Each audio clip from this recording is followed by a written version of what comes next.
지금 우리가 공부하는 그 내용의 줄기를 조금 기억하셔야 되겠죠. 553페이지 보면 첫 번째 증거판이 깨져버렸죠. 그 시내산 밑에서 백성들이 모세가 한 40여 일간 하나님 앞에 말씀을 듣느라고 시내산에 올라가 있는 동안 지도자를 잊어버린 줄 아는 이스라엘 백성들로서는 큰일 난 거예요. 애굽에서도 나왔지, 지금 시내 광야에서 어디로 갈지도 모르겠고, 그래가지고 우리를 애굽으로, 가나안 땅으로 인도할 신을 만들자, 신을 요구했어요. 그래서 이제 결국 아론이 그 백성들의 농성에, 백성들의 아우성 소리에 정말 못내 금붙이를 가져다가 금송아지를 만들어서 결국 노래를 부르고 축제를 벌리고 금송아지에게 절하다가 모세에게 그 사실이 이제 보여지자 모세는 하나님 앞에 율법, 계명, 십계명이 기록된 돌판을 가지고 등에 메고 어깨에 메고 내려오다가 던져버리가지고 이제 돌판이 깨졌습니다. 그런 사건이 이제 나타나서 32장 1절로 29절까지가 증거판 파괴와 모세가 진노하는 그런 내용이 지금 우리에게 전해지고 있는 겁니다. 자, 그래서 이제 오늘 봉독해드린 32장 25절로 29절은 여호와께서 레위 자손으로 3,000명가량을 죽이게 만드는 무서운 형벌을 결국 이스라엘 자손들이 감수하게 됩니다. 자, 우상을 섬긴 죄가 얼마나 무서운가를 깨닫게 하기 위해서 우리는 어떻게 생각하면 하나님 너무 잔인하다, 그냥 좀 다시 그러지 말라고 타일러서 보냈으면 얼마나 좋을까, 이런 생각할 수도 있습니다. 또 학자들 가운데 휴머니스트들은 구약, 기독교의 구약에 기록된 소위 기독교가 신봉하는 하나님은 너무 무서운 하나님이다. 막 죄를 지면 죽이고 그런다. 그런데 오늘 여기 백성들을 한 3,000명가량을 죽이는 이유는 죄값은 반드시 죽는다, 죄값은 사망이다라는 사실을 깨닫게 하기 위한 거죠. 지금 죄값은 사망이다라는 걸 깨닫게 하는 이유는 장차 우리들의 죄를 대신해서 반드시 하나님의 아들 예수 그리스도가 죽어야 할 것에 대한 모형적인 한 계시 작업이에요.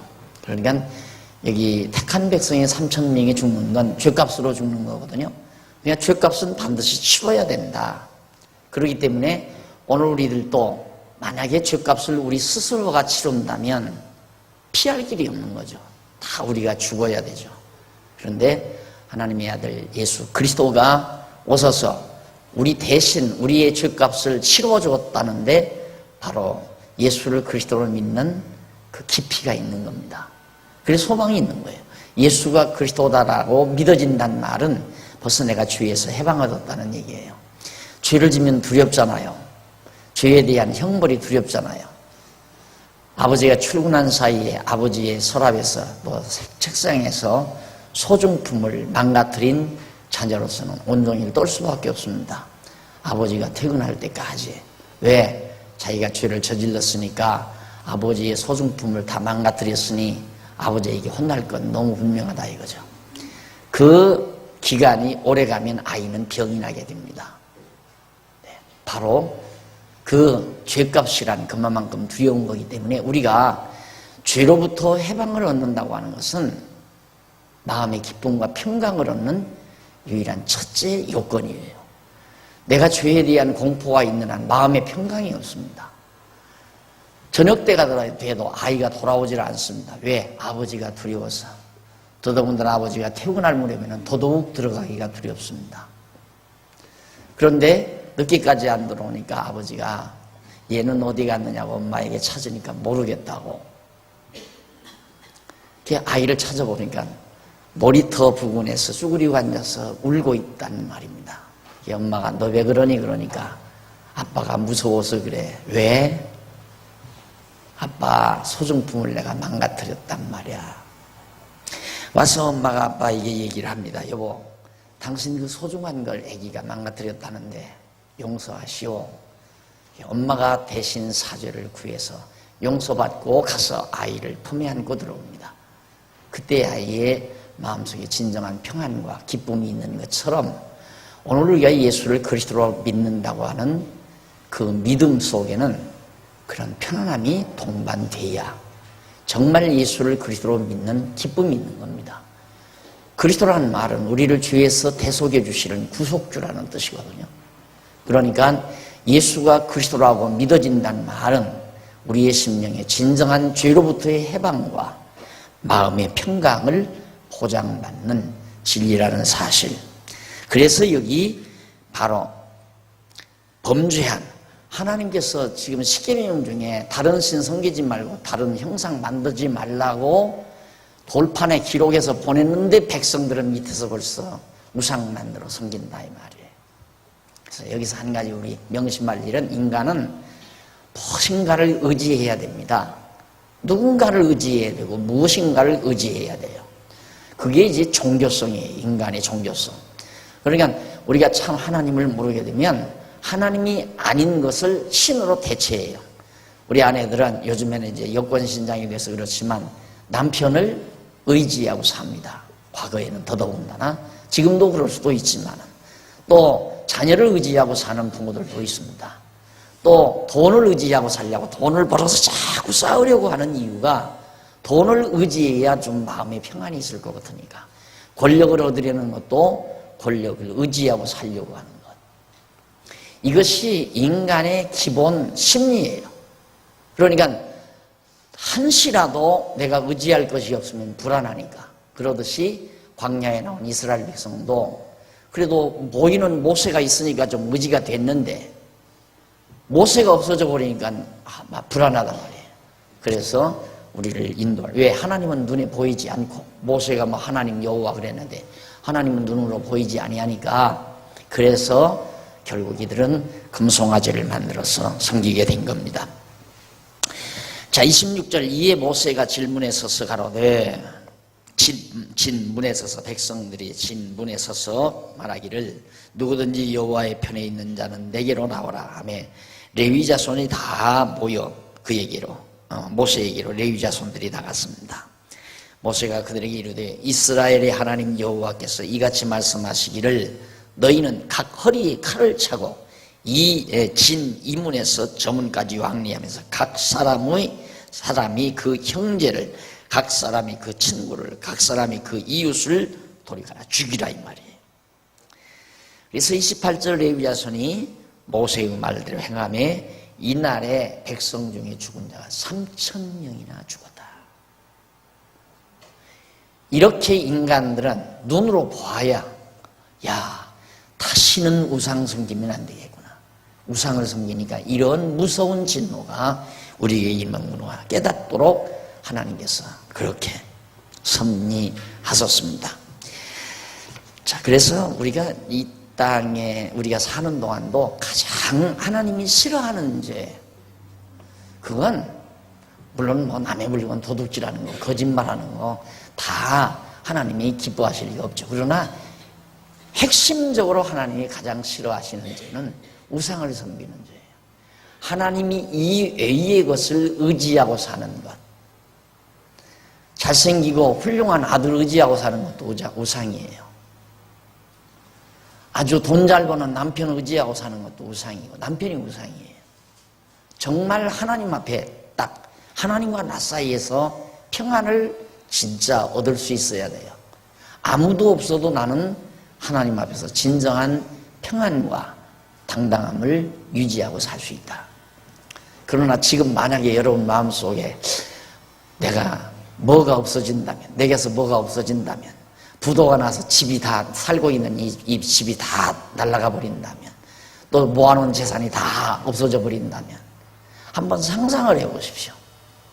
그때 정말 큰일 났구나 이런 생각이 든다면 아직도 하나님을 전적으로 의지하는 자세가 아니라는 것.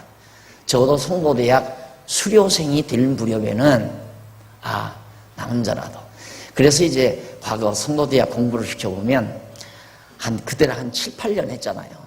그러니까 6, 7년쯤 하면 무슨 얘기가 들려오느냐면 남편이 자꾸 송군대요. 당신 요즘 다른 남자친구 생겼냐고 자꾸 묻는데요. 왜 그러는가 했더니만 전에는 자기한테 한 달같이 매달렸는데 요즘 와서 이상하게 자기가 좀 섭섭하게 해도 생일 챙겨주지 않아도 담담하니 지나니까 약이 오르는 거죠, 이제 남편들이. 나 그런 얘기 참 많이 들었어요.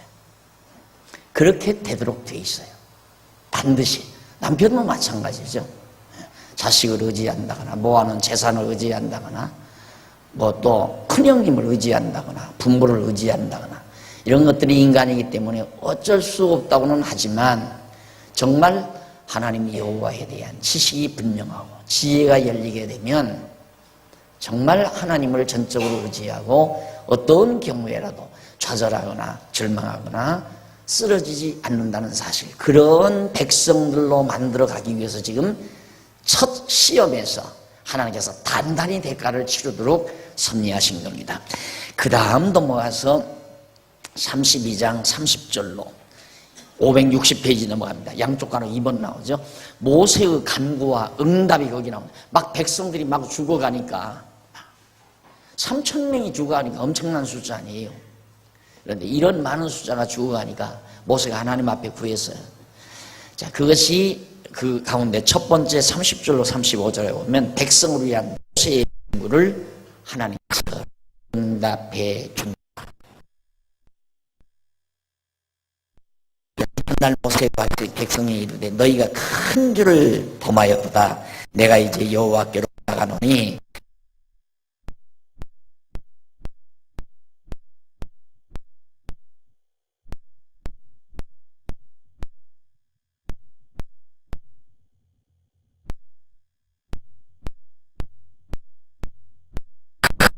죄를 범하였나이다. 이 인간이 인간이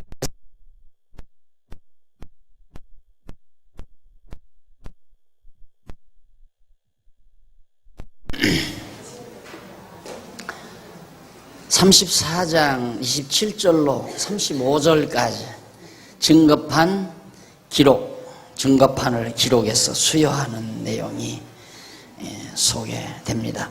거의 27절, 28절은 언약의 말씀인 10계명 두 판을 10가지 계명을 이제 두 돌판에다가 다 기록을 하고, 그 다음에 29절에는 두 판을 가지고 시내산에서 이제 모세가 내려오죠.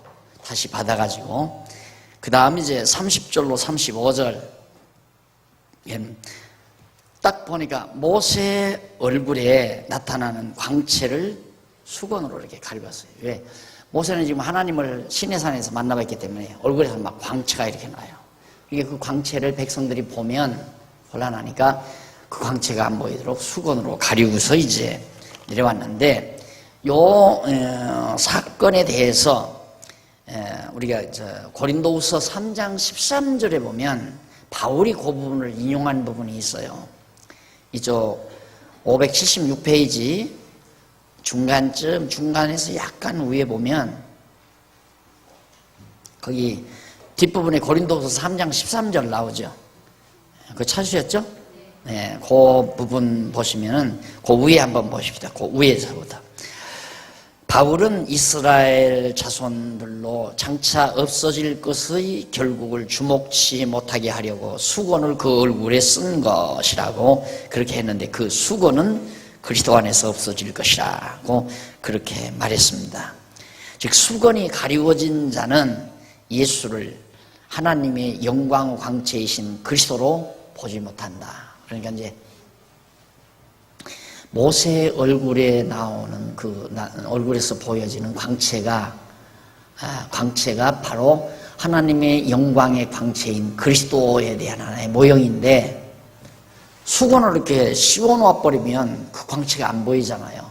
그러듯이 오늘날도 예수가 그리스도라는 사실을 안다는, 지워버렸네요. 아까 이제 말씀드렸지만 예수가 그리스도라고 한다는 것 자체가 너무 소중한 거라는 게 느낌이 오죠.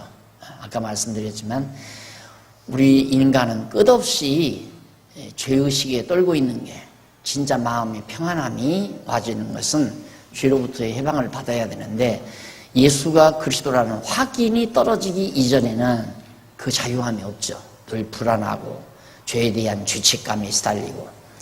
그런데 그리스도를 알아야, 그리스도임을 알아야 되는데 모르는 이유는 이제 얼굴에 수건을 가리워 쓴 것처럼 가리워졌기 때문에, 수건이 가리워졌기 때문에 우리가 예수를 그리스도로 못 본다.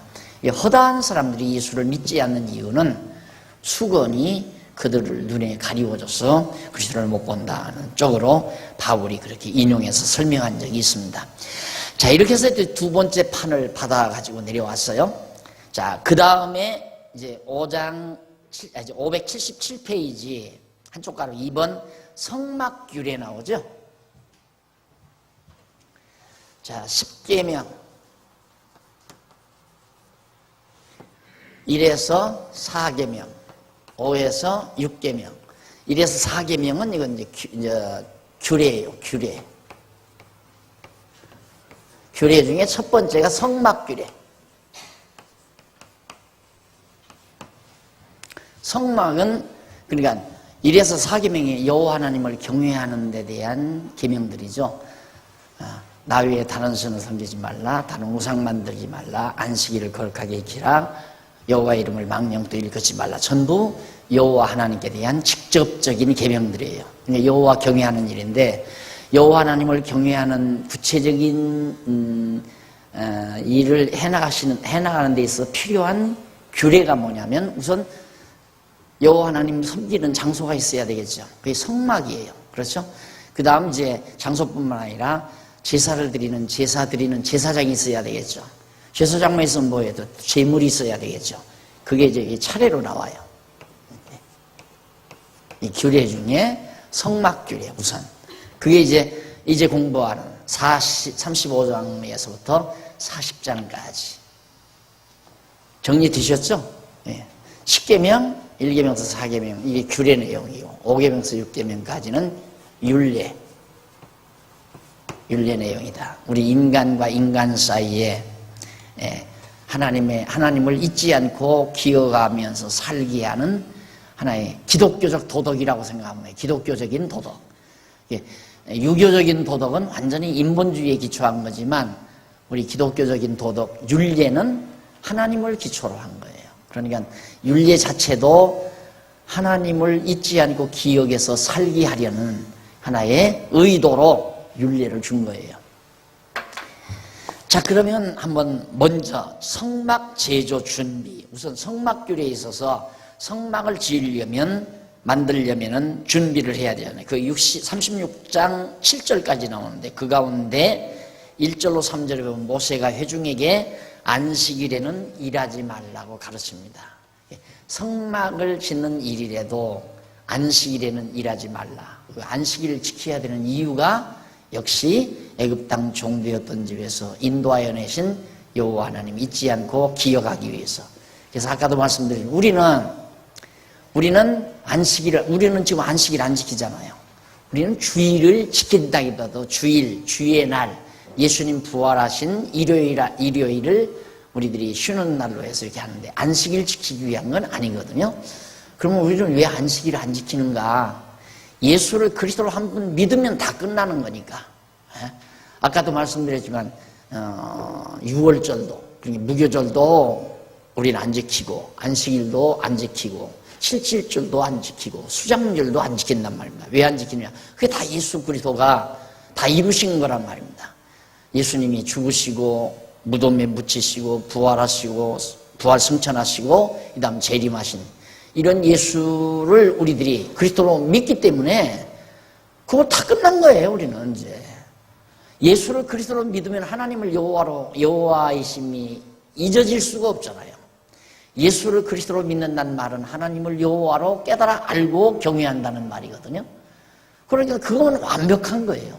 그래서 우리는 우리의 신앙 고백은 그래요. 간단하게 우리를 신앙 고백하라면 예수가 그리스도이심을 믿고 하나님을 여호와로 깨달아 알고 경외한다. 이것이 우리의 신앙 고백이에요. 우리는 완벽하게 다 끝난 거예요.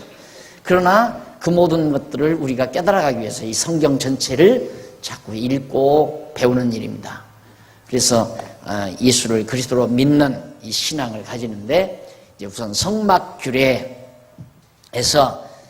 안식일에는 성막을 만드는 일을 하지 말라 하고 일도 하지 말고, 그리고 4절로 9절에 보면 모세가 성막을 제조할 재료들을 여호와께 드리라고 그렇게 말을 하죠.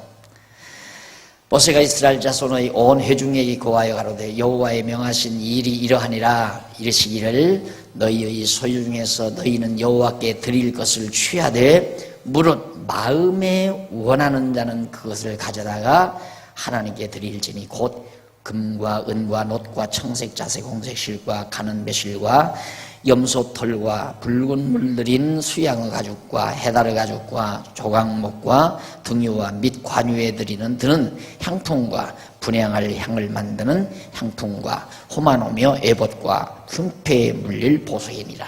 앞에서 이 부분 나왔댔잖아요. 이제 다시 언급하는 거예요.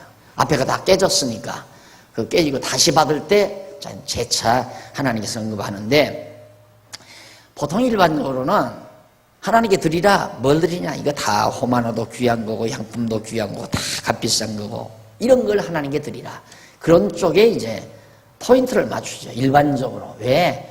우리 인간들이 태어나면서부터 관심이 재물에 관심이 있기 때문에 성경을 볼 때도 그런 데만 보이는 거예요.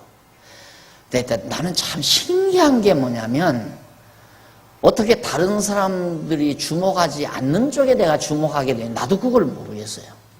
나는 이 말씀을 딱 볼 때 가장 핵심적인 부분이 어느 부분이냐면 그 부분 나오죠.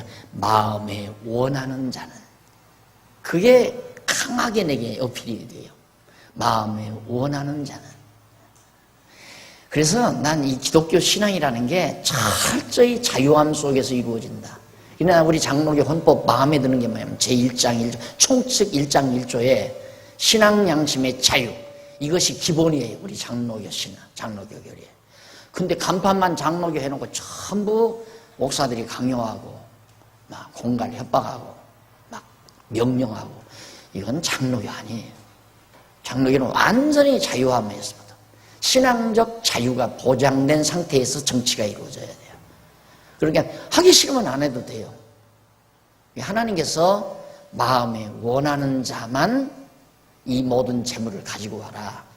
왜 그러냐면 지난번에도 말씀드렸지만 성막을 짓는 데는 다양한 재료들이 필요하다. 여기 나오는 재료들이 전부 성막을 만드는 데 필요한 것들이에요.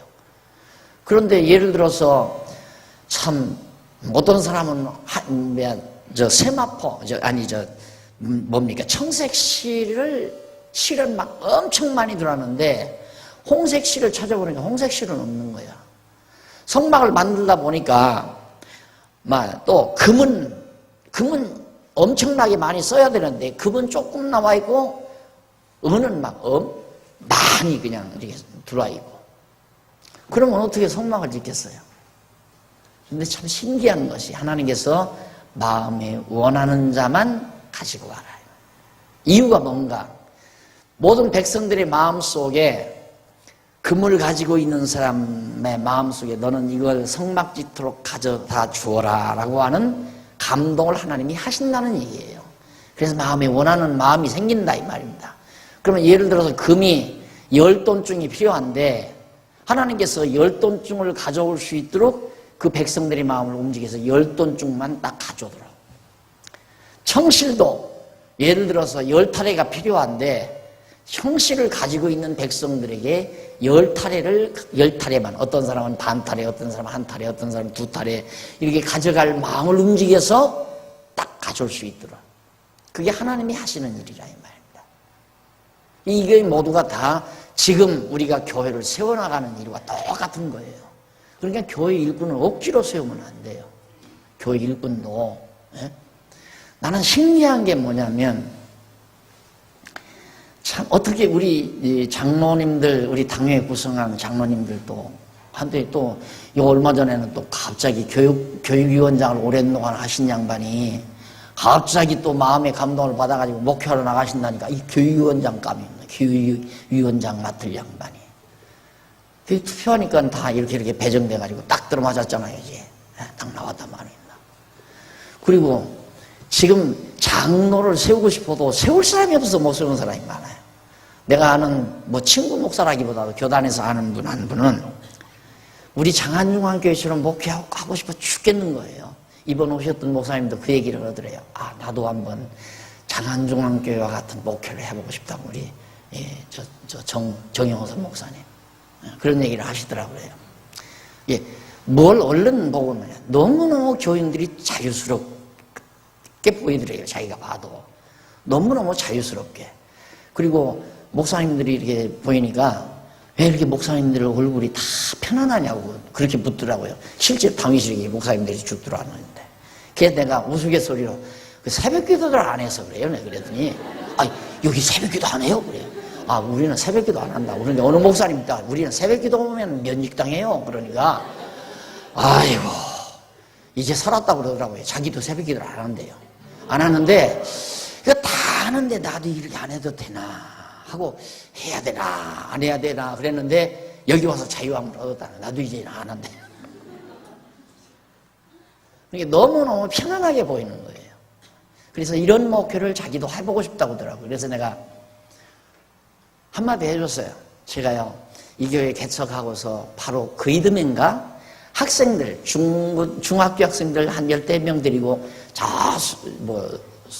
무슨 수동골인가 수동면인가 어디 내과로 수양회를 갔어요. 갔을 때 생활표를 하나 정해달라고 그래서 알아서 하자. 예, 알아서 하자. 청소도 알아서, 이불도 알아서, 잠도 알아서, 밥도 알아서. 그때 그게 성공적이었어요.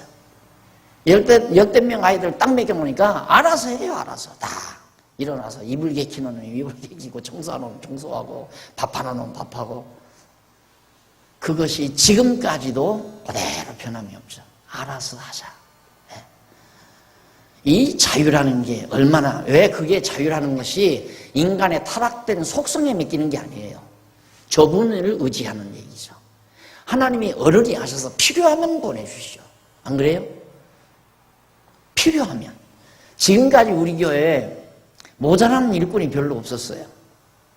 처음에 대치동에서 장안동서 목회를 하는데 찬양대를 처음 만들어서 그때 막 열심히 나와서 막 콘탁을 하면서 해요. 한 2달이나 하더니만 나한테 와서 목사님 제가 지휘자를 못할 것 같습니다. 그러냐고 뭐 바쁜 일이냐고. 그러면 할 수 없지 하고 딱 대답을 하니까 비상비적해요. 나중에 듣고 보니까 목사님이 붙들 줄 알고 그랬다는 거예요. 목사님이 붙들면서 책값이라도 좀 그렇게 줄 테니까 하라고 그렇게 권면을 할 줄. 난 그때부터 그랬어요. 하고 싶으면 하고 하기 싫으면 말고. 하나님께서 다 지금 얼마나 우리 교회 학교나 찬양대도 하나뿐이에요. 지금 뭐 로고스 찬양대, 뭔 찬양대 해서 알아서 하는 거예요. 알아서 다. 그런데 내가 습관을 하나 잘못 들인 것이 연보를 습관을 잘못 들여가지고 그게 좀 습관보다도 잘못 가르쳤어요. 원래 연보라고 하는 것을. 그래가지고 좀 어려운데 요즘에는 또 많이 바뀌어졌잖아요. 알아서 하자. 자, 이래서 하나님께서 이 성막을 지을 때 이런 모든 재료를 하나님께서 마음에 원하는 자만 가지고 와라. 그러니까 교회가 편안한 거예요. 마음에 원하는 자, 원해서 하는 거니까. 하기 싫은 걸 하라고 하면 불평하게 되고 짜증 부리게 되고. 사람이란 자기가 기분이 좋으면 조금 잘못된 것도 이해하려고 그래. 이거 다 그럴 수도 있는 거지. 좀 참아봐. 잘 될 거야. 이러지만 잘 되나가도 자기가 기분이 나쁘면 자꾸 꼬집어서라도 흉터를 만들어요. 꼬집어서라도. 그게 인간의 심보란 말입니다. 그러니까 나는 절대 불평하고 싶으면 일하지 말라는 거죠. 그 불평하는 사람이 일하게 되면 반드시 이 교회에 소란 일으켜요. 반드시 소란 일으켜요. 요즘에는 이제 우리 교인들 수준이 높아져서 뭐 한두 사람이 아무리 뭐 소곤소곤해도 별로 안 넘어가니까 얼마나 튼튼해졌어요, 우리 교회가. 아주 건강해졌잖아요. 이제 뭐 한두 사람이 어디 가서 귓속말 소곤소곤 하면서 뭐 어쩌고 저쩌고 하면서 해봤댔자 안 먹혀 들어가요. 교회 편안하잖아요. 참 편안하잖아요. 네? 이게 하나님이 지어가니까 그래요. 박 목사가 지어보세요. 박 목사가 이 사람 붙들고 사정해서 저 사람 붙들고 사정해서 하라고 자꾸 사정해서 그렇게 해서 억지로 시켜놨다면 안 되죠. 노예도 마찬가지예요. 노예도 간다면 놔둬요. 가라고 내버려둬요. 온다면 오는 사람 안 맞고. 왜? 하나님께서 오는 사람은 하나님이 보내주시는구나. 가는 사람은 하나님이 필요 없으니까 내보내시는구나. 이거 믿으니까. 자, 그 다음 이제 20절로 29절 자원하는 회중이 각종 예물을 어떻게 즐거이 여호와께, 이거 설명 다 드렸죠. 각종 예물을 하나님께 어떻게 드려요? 즐거이. 마음에 원해서 하는 것은 즐겁게 해요. 즐겁게. 여러분, 우리 이 땅 위에서 교회도 하나님 나라의 모형이에요. 사실 하나님 나라죠. 모형이라기보다도 시간 세계의 하나님 나라예요. 그리고 하나님 나라의 대표적인 속성이 뭡니까? 평강, 기쁨만이에요. 기쁨과 평강. 이게 이제 하나님 나라거든요. 그게 범사, 감사, 그리고 항상 기뻐하는 거, 쉬지 말고 기도하는 거. 이 세 가지가 하나님의 기쁘신 뜻이라 했는데 우리 온전히 하나님 뜻 추구하고 항상 기뻐하고 모든 일에 감사하면서 그게 하나님 나라 생활 아니에요? 이게 교회는 즐거워야 돼요. 편안해야 되고 이게 이제 하나님 나라의 모형이니 이 지상의 하나님 나라니까. 그래서 원하는 마음으로 즐겁게 해가는 이런 삶이 교회 삶이다. 구약 시대에도 그렇게. 그 다음 30절로부터 36장 1절까지 여호와께서 유다와 단지파 사람으로 일을 하게 하시는 내용입니다. 하나님께서 유다와 단지파 사람으로 성막을 짓는 일을 하게 하는 거예요. 자, 유다지파 유다지파 후루 손자요 우리의 아들인 부사렐과 오홀리압, 그 뒤에 오홀리압이 나오죠. 35절 보세요. 거기 보면 지혜로운 마음을 그들에게 충만하게 하사. 지혜로운 마음을 그들에게 충만하게 하사. 이 지혜로운 마음이란 여호와 하나님을 경외하는 것이 지혜라고 그랬죠. 그러니까 여호와 하나님 경외하는 마음으로 판단하는 것이 지혜로운 판단이에요. 그러니까 예를 들어서 우리 교회 중대한 저분이 없어서는 안 되는데 인간적으로 생각할 때 저분이 있어서 그래도 우리 교회가 된다. 그럴 수 있는 사람이 있을 수도 있잖아요. 예? 그런데 그 사람이 갑자기 교회를 그만둔다. 자기가 맡은 직분을 그만둔다 했을 때 지혜로운 판단이 어떠한 판단인가? 인간적인 속성을 다 배제해버려야 돼요. 다 배제해버리고 하나님 중심으로 여호와 중심으로 생각을 해요. 어떻게?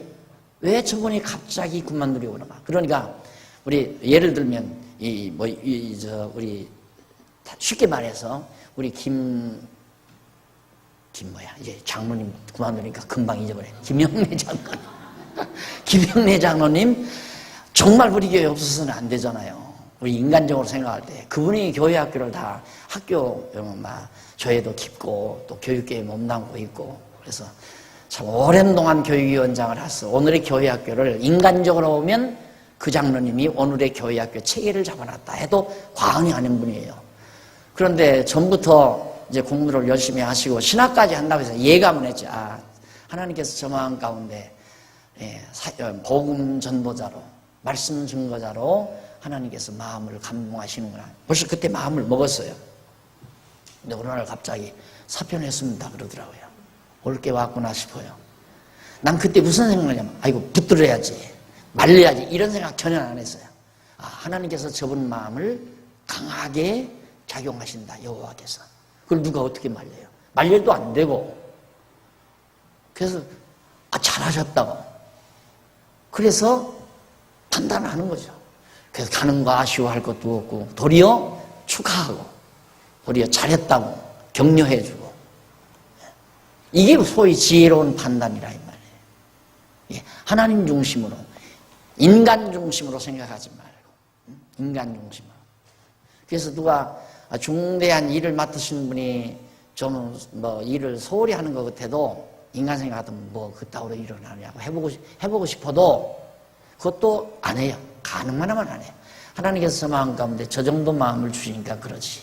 그래서 실수해도 절대 책망하지 말라 하는 것이지 표준이고, 또 실수를 두려워하지도 말라. 하나님께서는 실수케 해서 깨닫게 하는 하나님이시니까. 인간의 교육 방법하고 달라요. 우리 부모님들은 자식이 절대 실수하지 않고 정말 순수하게 커지기를 바라지만 하나님은 안 그래요. 실수하게 하고 진구능청에 집어넣기도 하고 탕자처럼 내보내기도 하고, 그러면서 거기서 깨달아 돌아오기도 하시고, 그러면서 하나님의 백성으로 키워가는 거니까. 교회도 그래요. 모든 일이 순조롭게 잘 되는 일만 하나님의 일이고 못 되는 일은 마귀 일이 아니라, 하나님께서 교회를 잘 되게도 형통하게 좀 부드럽게도 하시고 어렵게도 하시면서 오늘 우리들로 하여금 여호와 하나님을 깨달아가게 하시는 거니까. 이게 이제 지혜로운 판단이라는 거예요. 그러듯이 성막을 짓는데 이거 얼마나 복잡해요. 아무렇게나 직조도 해도 안 돼요. 무늬도 아무렇게나 무늬를 놔도 안 되고 굉장히 어려운 건데, 그걸 다 할 수 있도록 올리압과 그 유다 지파 그 부사렐이라는 사람에게 지혜를 하나님이 주신다 그 말이에요. 이 지혜는 우리 인간이 연구해서 되는 거 아닙니다. 지혜는 뭐든지 그렇죠. 다 하나님의 선물이에요. 지혜를 하나님이 주셔요. 그러니까 지혜를 주면 올바른 판단을 해서 편안하게 지나는 거고요. 하나님께서 좀 우리를 잡아 돌리려면 어리석은 판단하게 하시려고 우매함을 허락하시고, 이렇게 해서 이제 또, 그러니까 순간이라니까. 우리 이 땅에서 함정에 빠지는 순간이에요. 하나님께서 한번 우매하게 만들면 우매한 짓을 해요. 아주 우매한 짓을. 집 잡혀서 그냥 어디다 땅에다 투자한다. 예를 들어서 막 집을 잡혀가지고 저 사람이 막 예를 들어 반상에 갔는데 어느 아줌마가 나는 3천만 원 가지고 땅 200평을 어디다 샀더니 막 그거에 지금 막 10배가 올라가지고 10배가 올라가지고 30억 재산이 됐어. 이러니까 눈이 돌아가 버려가지고 그날 저녁으로 와서 남편 삶아가지고 우리도 집 잡혀서 돈 갖다가 땅 사자. 땅 사고 나니까 투기 지역으로 다 묶여가지고 완전히 망해버리고. 그렇게 하나님께서 망하게도 하고 흥하게도 하고 간단해요. 그러니까 하나님께서 이 지혜로운 마음을 이들에게 주어서 이 일을 감당케 하시는 하나님. 이게 몸된 주님의 몸된 성전인데 다 우리 교회 장로님들, 집사님들, 권사님들 다 각 교사들 각 찬양대 봉사자들 다 있잖아요. 하나님께서 지혜를 주면 아주 조화롭게 잘 되나가고 하지만 어리석게 만들면 막 장로님들끼리 싸움하고 집사님들끼리 싸움하고 막 서로 성도들끼리 분쟁하고. 그 다음 6장 2절로 7절 백성이 아침마다 자원하는 예물을 어떻게 풍성하게 모자라지 않게 가지고 온다. 여러분 모자란다고 생각하며 사는 사람은 욕심쟁이에요. 아유 모자라, 아유 돈이 모자라, 생활비가 모자라. 욕심쟁이에요. 내가 욕심쟁이, 어리석은 자인가 지혜로운 자인가 판단하려면 역시 모자란다고 생각해요. 모자란다고 생각하면 욕심쟁이죠. 미련한 사람이에요. 풍성하다, 감사하다, 감사한 마음이 생기는 사람, 만족한 줄 알고 사는 사람은 지혜로운 사람이에요. 모자란 것이 풍성하게 하나님께서 알아서 주신다니까요. 필요한 만큼 알아서 다. 우리 교회 재정리를 맡아보셨던 장로님 한 분이 몇 년 경험하더니만 목사님 교회는 걱정할 거 하나도 없더라고요. 근데 나는 속으로 교회를만 걱정할 거 하나도 없는 게 아니라 가정일도 걱정할 거 하나도 없어요. 그 얘기는 못했어요. 얼굴 빨개지실까 봐서. 교회일만 걱정할 거 없는 게 아니에요. 가정일도 개인일도 그래요. 자녀들 양육하는 일도, 자녀들 장래일도 하나 걱정할 거 없죠. 세상이 하도 수상하니까 이제 어린애들 보면 아이고 너희들이 세상은 잘 타고냈단 말은 미래는 누가 보장하냐 가끔 가다가 그 생각을 하면서 야 임마 네가 하나님이냐? 난 나한테 그러는 거예요. 그런 생각하지 말아라. 나한테 그러는 거죠. 그 다음 성막의 부품을 제조를 합니다. 준비 다 됐으니까 이제는 재료 다 준비됐죠? 그 다음 이제 부품, 성막을 만들었는데 여러 가지 부속품들 있잖아요. 그것을 제조하기 시작합니다. 8절로 38절까지 이제 나오는데 그 가운데서 먼저 13절까지는 마음이 지혜로운 모든 사람이 앙장으로 성막을 짓는 대로입니다. 성막이라는 게 이렇게 생겼다고 했어요. 자, 이것도 참 아이디어가 대단하죠? 이 시대에. 지금같이 뭐 기계 발달한 시대 같으면. 자, 이걸 이제 재봉틀이 있어서 꿰매면 또 되지 않겠어요? 재봉틀이 있어도. 네. 하나님께서 이들에게 지혜를 줘가지고 제일 안에다 덮는 건 미장과 같은 거예요. 화려한 카페트처럼 화려한 무늬가 놓여진 모색 영롱한 것으로 쫙 이렇게 쳐가지고 이걸 이어요. 고리를 다 양쪽 고리를 해가지고 금은 고리로 이걸 다 잇는단 말입니다. 그럼 아무래도 이 틈새가 생기잖아요.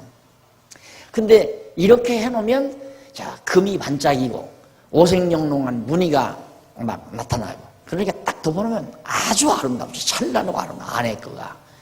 그 다음 이제 위에 것 가죽으로 또 이렇게 만들어요. 해달의 가죽인지 뭐 양털로 만든 뭐 그런 것들을 갖다가 만들어서 그 다음에는 이렇게 덮어지게 만들어요. 기와 올리듯이 그렇게 해서 비나 이슬이 새지 않도록 연결시켜가지고 참 이게 다 지혜죠. 하나님이 이들에게 지혜 안 주면 이걸 어떻게 이렇게 하겠어요? 지혜 줘가지고 이렇게 만들어가지고 그래야 이게 딱딱딱딱 접을 때에도 이 고리만 딱딱 접으면 아주 그냥 빠듯하게 금방 두루루루 많아가지고 딱 끼어가지고 제사장들이 레위지파들이 들고 가면 이제 구름기둥 떠날 때 가지고 가는 거예요. 자, 이렇게 해서 하나님께서 이제 성막 부품들을 만들어 가도록 하시는데 마음이 지혜로운 모든 사람이 앙장으로 성막을 지었다. 그 다음에 이제 성막을 덮는 앙장과 웃덮개, 아까 말했죠. 웃덮개를 털과 가죽으로. 털로. 왜? 털은 안 썩잖아요. 썩질 않아요. 이런 실들은 비를 맞게 되면 곰팡이도 싫고 이제 썩어갈 염려가 있지만 털이나 가죽은 썩질 않는단 말입니다. 털은 특히. 그래서 털과 가죽으로 위에 덮개를 딱 만들도록 그렇게 했고요. 그 다음 그가 또 조각목으로 성막에 세울 널빤들 앞에서 우리 다 정리를 했으니까 간단간단 이것도 역시 널빤도 이렇게 딱 반자 이렇게 반자를 만드는 거예요. 그래서 여기 이제 고리해가지고 여기 판으로 세워지게 만들어요. 이렇게 딱 서지게 또 여기 고리해서 이게 쫙 이렇게 해서 이제 쫙 이렇게 세워놓죠. 그럼 딱 세워놓으면 바람 불면 쓰러질 거 아니에요. 근데 이게 쫙 들어붙어가지고 금띠로, 여기 이제 금띠 끼는 고리를 하나씩 이렇게 만들어요. 그래서 금띠로 쫙 삥돌라 이렇게 네모 반듯하게 쭉 서 있는 거 쫙 묶어서 한 번에 꽉 묶어버리면 그냥 네모통이, 성막의 네모통이 딱 이루어져요. 그럼 위에다 이제 덮개 덮으면 이 덮개에서 딱 덮으면 성막이 되는 거예요. 그리고 이제 저 판은 조각목, 쓸모없는 다 이그러지고 상처 있는 그런 가시 같은 거 덧친 그런 나무로 이렇게 판자를 만들어서 거기다가 금으로 판을 쳐서 다 입혀요. 그러니까 금은 녹도 안 슬고 썩지도 않잖아요. 그러니까 속 내막은 보잘것없지만은 하나님께서 황금판으로 써서 성막의 벽을 이루듯이 오늘 우리들도 마찬가지예요. 더럽고 추하고 보잘것없는 우리지만 하나님께서 당신의 영광으로 옷 입히소서, 영광의 옷으로 입히소서 하나님의 거룩한 성전의 한 제목으로 우리를 써주셔서 오늘날 주님의 몸된 교회, 하나님의 집의 일꾼으로 우리를 세워줬다는 거. 이게 이제 저런 이치를 깨닫고는 한없이 정말 내 생존의 의미를 깨닫게 되는 거죠. 나는 하나의 널빤 노릇하기 위해서 하나님의 집에 널빤 자의 노릇을 하게 하시려고 이 세상에 나를 태어나게 하셨구나. 나는 하나의 부집가랑 노릇하게 하시려고 태어나게 하셨구나. 이게 존재의 의미를. 어제 이제 우리 원로 목사님들 몇 분이 오셔서 여기 와서 예배를 드리는데, 원래의 회를 하면서 날들은 예배 드려달라고 해서 강론을 해달라고 자꾸 그래서, 어른들이 하시기에 저를 부탁합니까? 그러니까, 거기 간 교회 목사님의 연장에 부탁하게 돼 있대요. 룰을 깨기 싫어서 이제 말씀을 드렸는데, 원로들의 생존의 의미라는 주제로 제가 강의를 해드렸어요. 그걸 사사기에 보면 여호수아와 그 시대에 사는 어른들이 다 죽고 나니까 사람들이 자기 소견에 오른 대로 멋대로 행해가지고 우상 섬기고 막 이러듯이 우리 한국교회가 이렇게 어른들, 원로들이 점점 세상을 사라져 가니까 젊은 사람들이 이제는 교회를 우스꽝스러운 교회로 만들어 놨다. 천주교도 좋다, 불교도 좋다. 목사가 불당에 가서 축사를 하고 또 설법을 하고 또 중이 교회에 와서 설법을 하고 이런 웃지 못할 기현상, 이게 다 원로들이 세상을 떠나기 때문이다. 지금 살아계신 원로들 만일에도 생존의 의미가 어디가 있는가? 다윗이 다 병들어서 마지막 죽어가잖아요. 자리에 누웠었어요. 그러니까 병든 다윗을 무시하고서 아도니아 제일 큰아들 장손, 이 녀석이 아버지 무시하고 제가 만세 불러버렸어요. 내가 왕 된다고. 아버지가 어인을 주지도 않았는데, 근데 병든 아버지지만 그 소식을 듣고 솔로몬 데려오느라 솔로몬 데려다가 어인을 주고 왕권을 그에게 딱 주므로 아도니아는 박살나버리고 말하지. 힘없고 나약하고 다 늙었어도 원로들이 할 일이 있습니다 하면서 했더니 막 기운이 펄펄 나더니 우리가 생존의 의미를 안다. 나는 왜 살아야 되나? 이거 안다는 건 매우 중요합니다.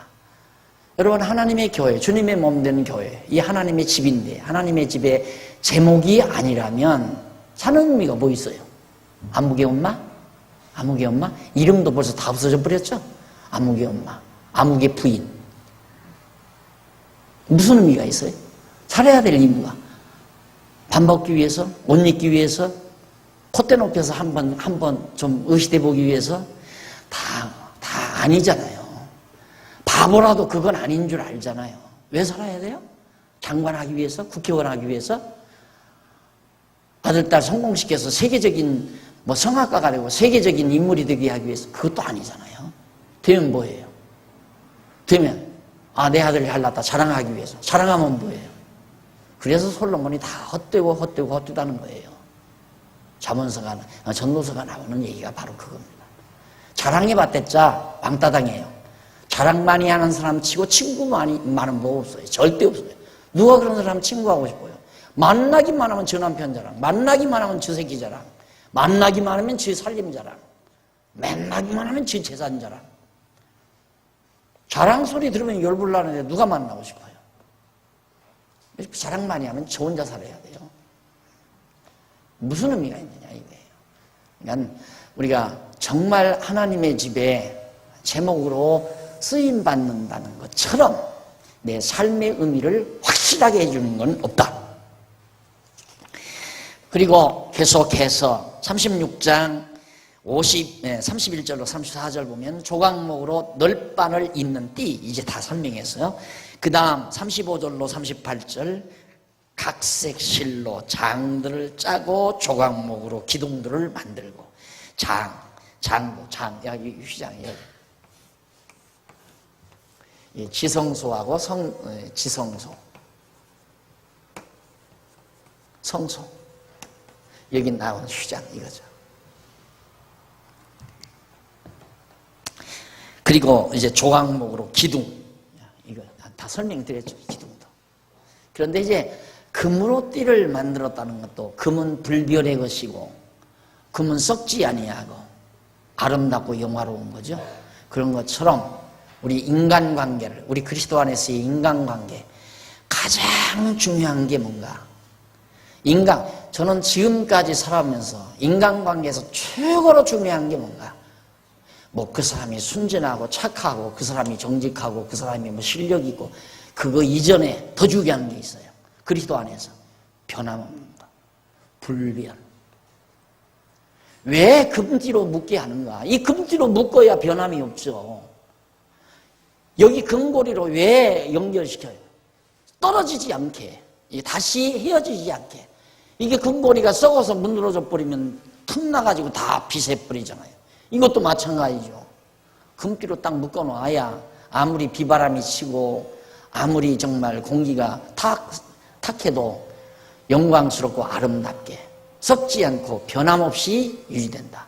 부부가 결혼할 때 금반지 왜 줘요? 금반지. 끝없이, 동그라미 끝이 없잖아요. 끝없이 불변하게 사랑하자. 음이라고 그러잖아요.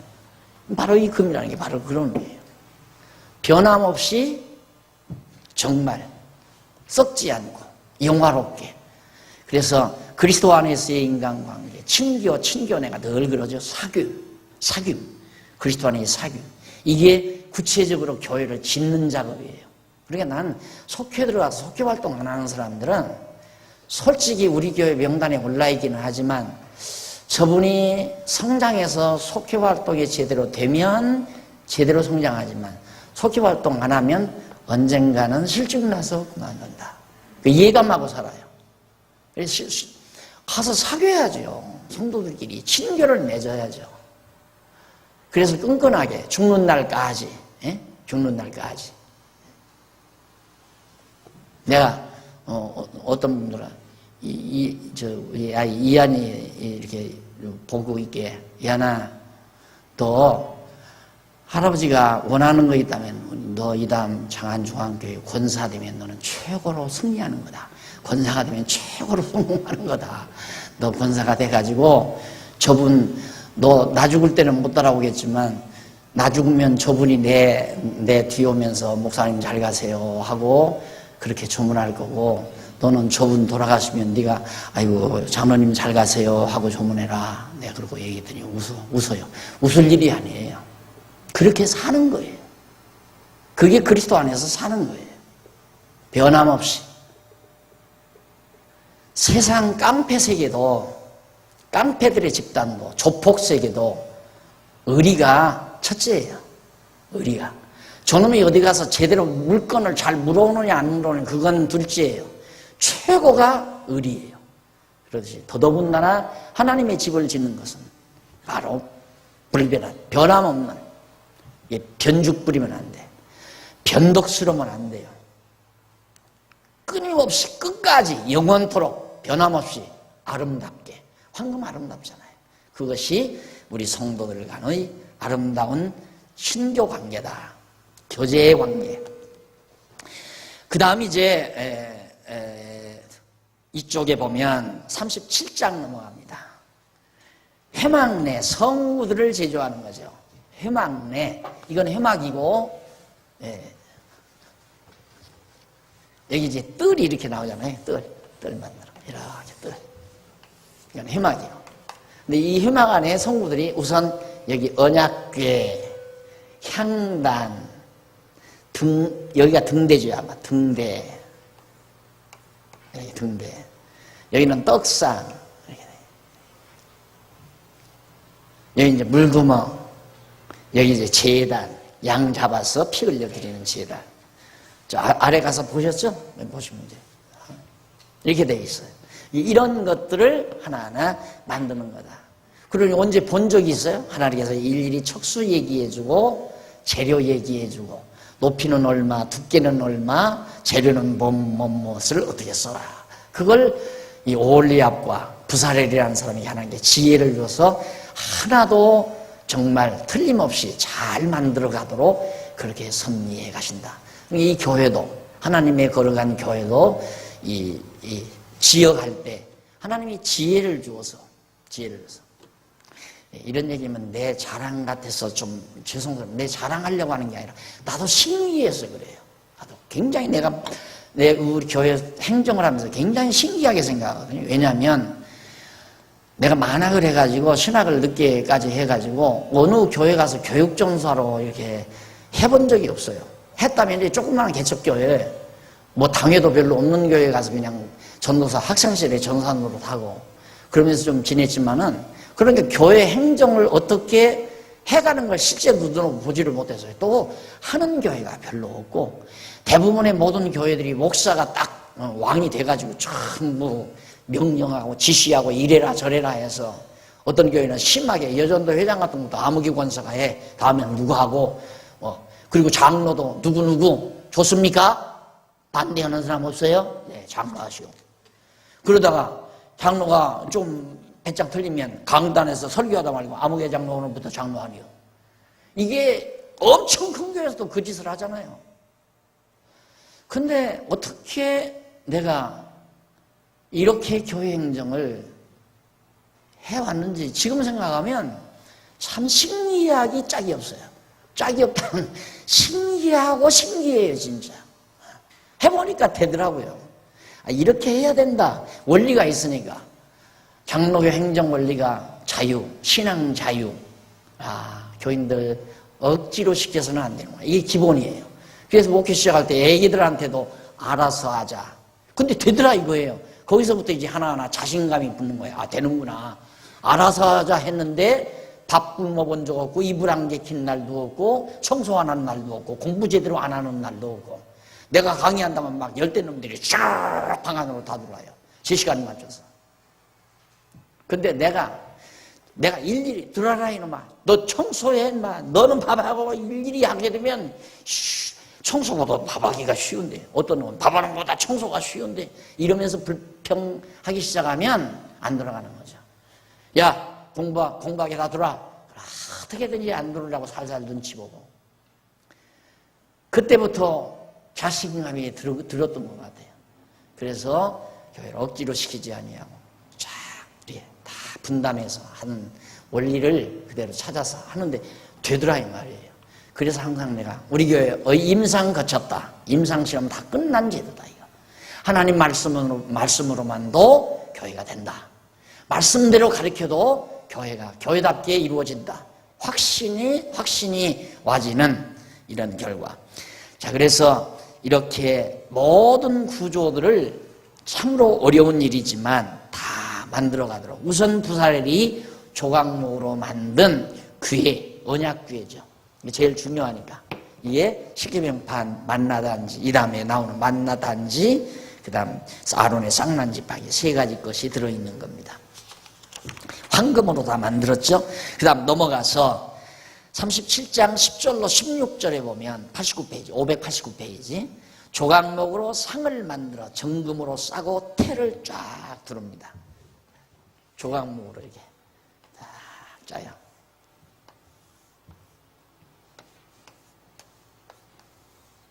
이렇게 짜서 여기 태를 딱 두른다. 금으로 다 금으로. 조각목으로 짜고 야난팍을 황금으로 전부 다 입혀요. 그런데 진짜인지 가짜인지는 모르지만 터키 거기 어디죠 장모님? 터키 어느 지역인지 가니까 그 안에 이슬람 신전 안에 이게 있대요 지금. 근데 절대 안 보여준대 이걸. 근데 있을 가능성이 있거든요. 이걸 틀림없이 바벨론 제국이 쳐들어와서 다 걷어갈 때 이걸 왜 안 가져가? 이 금덩어리인데 금으로 싼 이건데 이거 얼마나 귀한 귀물이겠어요. 근데 그게 있다고 그러는데 아무도 한 사람밖에는 모른대. 한 사람밖에. 근데 그 사람 죽게 되면 아마 다른 사람에게 또 보여줘가지고 그걸 지키게 하고 아마 그런다는가 봐요. 근데 진짜 사실인지 사람들 유혹해서 관광객들을 끌어들이려고 그런 건지 그건 모르겠지만 어떤 그 얘기가 나오더라고요. 이렇게 대단한 겁니다 이게. 자, 그래서 이제 저기다가 여호와의 이름을 두었다는 얘기거든요. 여호와의 이름.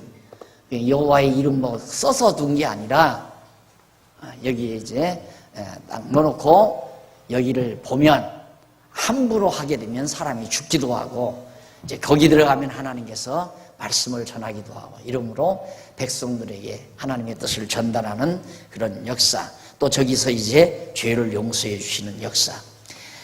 자, 그 다음 이제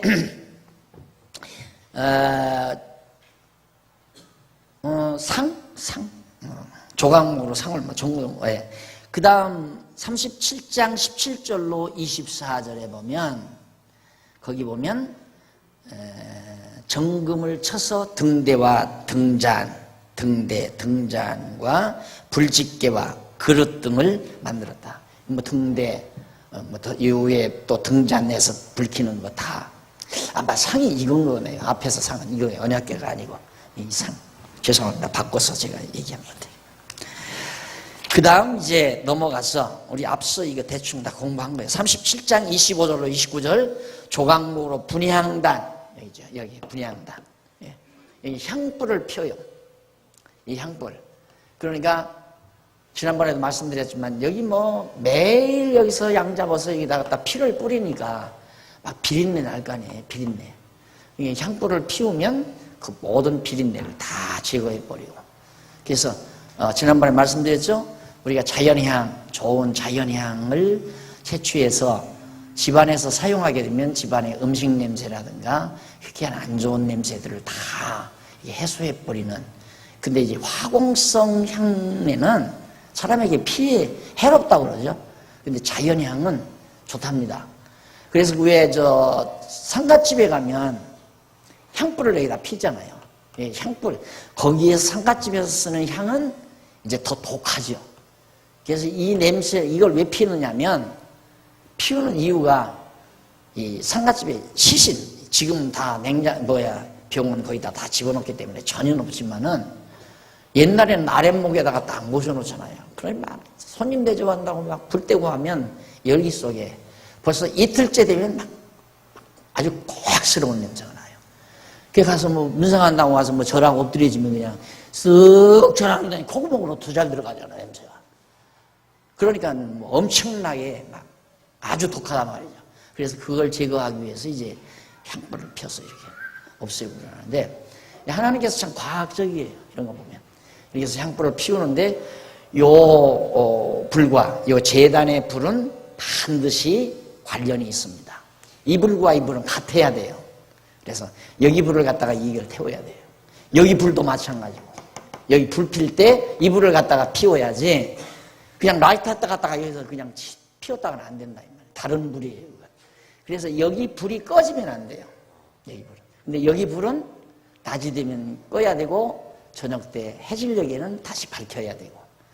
그러니 이 등불이 밝혀졌을 때 상상을 해보십시오. 이게 막 오색영롱한 기지에다가 반짝이는 금고리들이 쫙 체계적으로 놔있고, 그럴 때 얼마나 아름답고 황홀하게 그렇게 만들어졌겠는가, 성막이.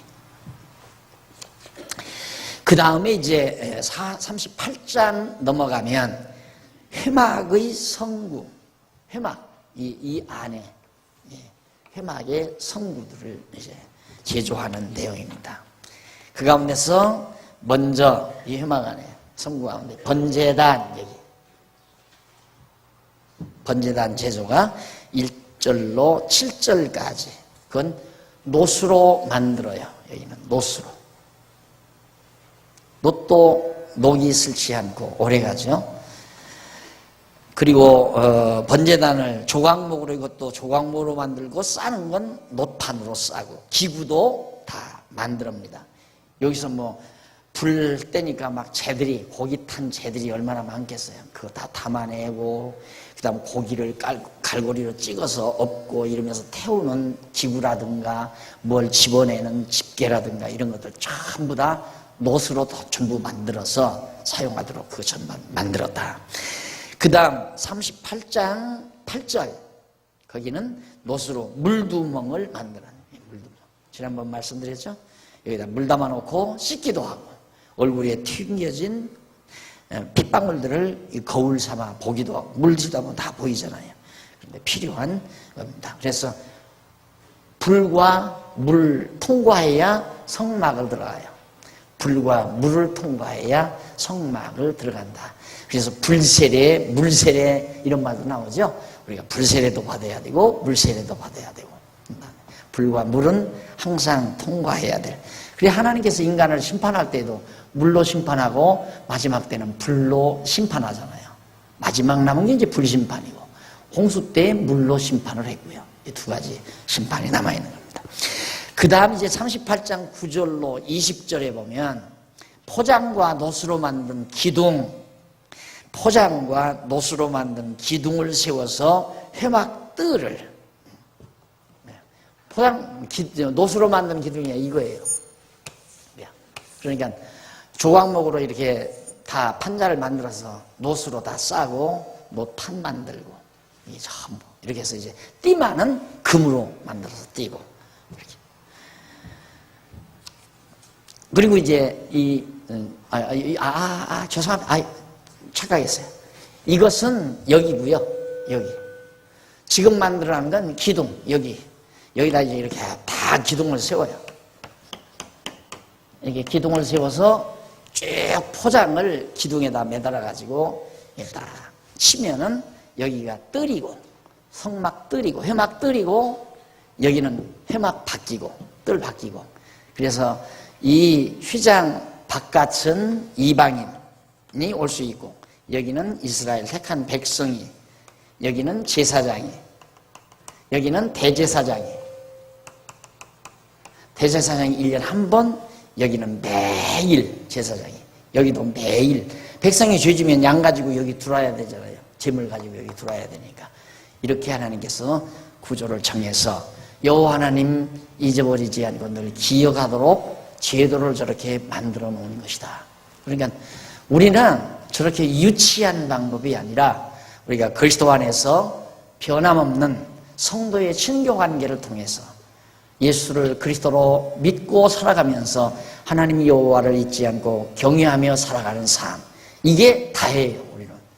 그러니까 우리는 너무너무 간단하고 너무너무 단순하고, 이게 그리스도 안에서 우리가 이 교회를, 주님의 몸 되는 교회를 이뤘잖아요.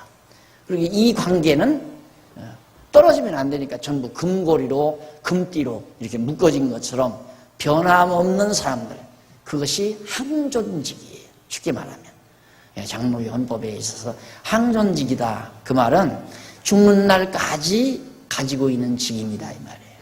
이 항존직은 죽는 날까지 교회를 옮기면 안 돼요, 원칙적으로. 그러나 예를 들어서 완전히 저 부산으로 이사를 갔다.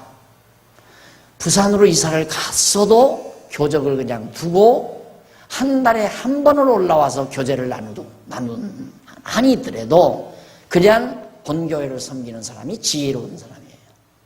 근데 우리 교회에서 예를 들어서 안수 집사를 하다가 부산으로 이사 가니까 이명 떠갔다? 가면 그 교회로 이명 가면 그 교회에서 안수 집사 취급을 안 해줘요. 조금 이해를 해주는 데는 협동으로 인정을 해줘요. 협동으로. 협동은 어떤 때 발언권을 줄 수도 있고 안 줄 수도 있고, 목사 마음이에요. 당회에서 하긴 마음이에요. 일을 시킬 수도 있고 안 시킬 수도 있고. 그것을 보통 짧으면 한 5년, 길면 10년, 20년 돼도 안 되는 경우가 많아요. 20년 돼도. 왜 그러냐면 적어도 그 교회에서 항존직이 되려면 모든 성도들로부터 인정을 받으니까 될 거 아니에요. 아, 저분은 정말 이 교회를 이루는데 어떻게 살아오셨다. 이런 게 인정이 되니까 쉽게 되잖아요. 그런데 다른 교회 갔는데 저 사람이 누군지 누가 알아요? 온 성도 아무도 몰라요. 그러니까 5년 후에 투표 붙여도 안 나오는 수가 있어요. 표가 안 나오면 못 도는 거죠. 저 사람은 다 한 다음에 와가지고 그래가지고 인정을 못 받고 끝내는 그냥 항존직이 못 돼서 가는 수도 있다 이 말입니다. 항존직은 변함없이 이 교회를 지키겠다고 하는 분들이 항존직이에요. 어떤 경우도 미국에 가서도 지키는 사람들 있잖아요. 미국에 살면서 우리 교회도 지금 가정이 실상은 지금 호주에 가 있지만 그래서 교회 자주 못 나오죠. 호주에 가면 못 나오죠. 엄태출 장로님 여기다 딱 교적 두고 장로 되고는 거기서도 우리 교회 장로 사표 안 내잖아요. 왜? 항존직이니까. 그래서 변함없이 그 항존직이 딱 교회 그 자체라고 하는 거예요. 일반 세례교인들은 다니다가 조금 다니기 좀 그만두기도 하고 머리 이사가 뿌리면 그리고 옮겨가기도 하고 그러지만 항존직은 그렇게 안 되는 거란 말입니다. 그래 놋으로 만든 기둥을 세워서 회막 뜰을 저렇게 만들었다. 그 다음 21절로 23절 성막 곧 증거막 제조하는 일에 분야별 책임자. 이거 딱딱 분야별로 책임지잖아요. 와, 처음에 제가 뭐 남전도회나 여전도회 속회 조직하는 거 각 지구, 구역, 지역 이거 딱딱 나누니까 막 복잡하다 이거야.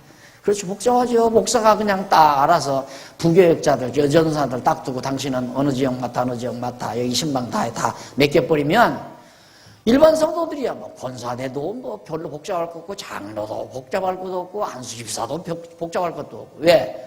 모든 사무는 안수집사 안 시키고 그냥 사무장 하나 딱 둬두고 한 주일 내내 일 시키는 거예요. 목사가 일일이 딱 사장처럼 앉아서 결제서류 갖고 와. 이거 이렇게 잘못했어. 이건 안 돼. 다시 해와. 하고 도장만 쥐고 앉아있고. 사무장 따고 사무직원 놔두고. 그러면 안수집사 무슨 필요 있어요? 아무 필요 없죠. 그 다음 뭐 여전사들 한 너댓 명 딱 둬두고. 권사들은 무슨 필요 있어요? 돈이나 내라고 권사시키는 거죠. 돈만 내라. 당신 권사요? 권사 굉장히 높은 거요? 이거 아무나 안 주는 거요? 돈 내? 이런 거죠. 그리고 장로님이 세워놓고는 장로님들 다 할 일이 뭐 있어요? 부목사들 다 세워놓고 부목사 시키고. 그래서 부목사 세우고 그 다음 여전사 세우고 사무직원들 두고. 교회마다 그렇게 안 하는 교회가 어디 있어요? 우리 교회 누가 있어요? 관리위원회에서 이 밤에 이거 그냥 비워놓으면 안 되니까 그것도 뭐 열심히 난 집사들이 있으면 돌아가면서 하면 필요 없잖아요. 맞아요. 숙직, 돌아가면서 숙직하면. 그러나 가정들이 그게 어려우니까 그냥 한 번 딱 두고 저렇게 일해요. 다 맡아서 하잖아요, 전부. 그걸 못 하잖아요. 다른 목사님들이 안 해서, 어떻게 보면 안 해서 못한 거고, 못하니까 또 안 시키는 거고, 안 하니까 못하게 되는 거고, 못하니까 또 안 시키고. 그러니까 이렇게 나오는 거예요. 근데 나는 한번 해보자. 대단한 데를 한번 해보자. 그래서 한 게 돼버렸잖아요. 몇 년 동안 좀 말썽이 있었지만 지금은 잘 돼가잖아요. 다 분야별로 딱딱 매겨서. 자기 분야 자기가 안 하면 아무도 안 하는 거야. 할 수가 없는 거고요. 자, 오늘 거기까지. 다음 시간 거룩한 옷을 제조하는 교회 가운데 옷 입고 해야 되니까 공부하고. 오늘 강의 여기서 마무리합니다. 기도하십시다. 하나님 아버지, 오늘도 저희를 부르시고 귀한 말씀 함께 상고케 해 주셨습니다. 지혜를 주셔서 성막을 만들어가게 하시던 하나님의 능력의 역사, 우리들이 믿고 오늘날 정말 모형적인 성막이 아니라 진짜 하나님의 집인 주님의 몸된 교회를 이렇게 지어가도록 우리들에게 지혜를 주신 것을 감사합니다. 앞으로도 더욱 아름답고 더욱 규모 있게 잘 교회를 세워가는 슬기로운 종들이 되도록 이루옵소서. 그리고 항상 여호와 하나님을 기억하고 잊어버리지 않고 범사에 감사하며 만족하게 항상 기뻐하면서 사는 슬기롭고 지혜로운 종들 삼아주시옵시기를 비오며 예수님의 이름으로 기도드립니다. 아멘.